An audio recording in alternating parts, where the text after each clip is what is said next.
brief as possible. Get me in it. So because it is the last session. So essentially there was a sports science assignment a few years ago that was definitions based to try and get students familiar with the terminology, but we were finding that we were getting a lot of just copy and paste and submit. So we thought we'd change it up. They still have to do the definitions, however, instead of typing them, they handwrite them on these cue cards that we provide, and they've got to reference at least 10 of them. Quite a number of students tell us at the start of the year that they do know how to reference, but this gives us a good indication of actually if they can. And then we grade them on that and then provide feedback whether they need to improve this type of skill or whether that they would like help before the first major lab. So we provided the information to them as well that the cue cards are a great revision tool when coming into tests and exams. When information's in your own handwriting, you're more likely to retain it. And because you've actually got to find the information yourself, read it and write it down, it enhances your ability to record it. So some other bits of information that go along with this as to why we changed what we were doing. Handwriting is a multi-sensory process and it caters to all different learning styles. And it's known to enhance memory, focus and engagement compared to the old copy and paste that we were doing. Increasing vocabulary and understanding of terminology and comprehension. There was a meta-analysis done of when vocab is specifically taught to students in kinder to grade 12 in 2009. And they found that students with reading difficulties actually had the biggest gains overall and actually caught up to their peers in terms of comprehension. Introducing prior knowledge. When I was teaching primary school, Sheena Cameron was a big literacy educator and she produced the writing book amongst others and teaching reading comprehension strategies. And she said by providing things like vocabulary tests and cards, it gives something for students to hook onto when then you start explaining it in class because they've already heard this word prior or seen the word prior.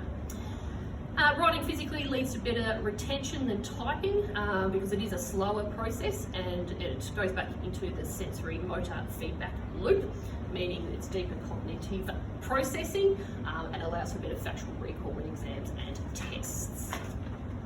A little bit more. I know that differentiated teaching is one of the hits, but universal design for learning is a bit of an alternative way of looking at it. Traditionally, differentiated teaching, when you're planning a lesson or a unit, you plan it and then you make your adjustments for the students of different abilities. But UDL is more about what's good for one student is actually good for all. So if you've got students that struggle with comprehension and you might normally just target them with specific strategies, there's no reason you can't do that with a whole class. So it's more about whole class approach rather than singling students out and getting them to do different work, which they are quite aware of and don't really like to see that they are doing something differently than their peers. And then our incidental positives were it creates a good study tool or resource for revision and it cuts down on that copy, paste, submit and becomes an actual useful document for them. So yeah, that's laws. Oh, sorry that I talk really fast. I do that when I get nervous. Any questions? You can stop filming now. How do they go with the cue cards? Pretty good. They do have trouble finding the correct definition. They'll come up with a biology definition that probably doesn't suit sports science and then not understand how it fits. So probably finding the right definitions is the hardest part that they get to. But they do whinge a little bit when it comes to the handwriting because it is a slower process. But then when it comes to tests, they're glad that they've got them. So catch-22. So do you get any feedback about how often they're using them? Like your students at the end of the year saying? They catch on pretty quickly that the revision questions that we do at the start of most lessons will have elements of this in it. So they will start bringing them to most classes, and using them as a revision tool. But we haven't done any sort of pre or post testing to see whether, it'd be a bit hard to do.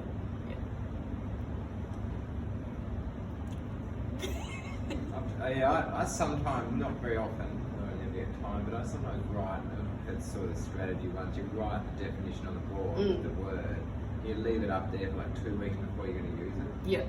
and then you're just looking at it, you know, randomly for 2 weeks, and then you start using it, and then you're like the speed in the classroom. Yeah. Some of them have already learned. Yeah, it's already been exposed to. Yeah. Same sort of concept. Yeah.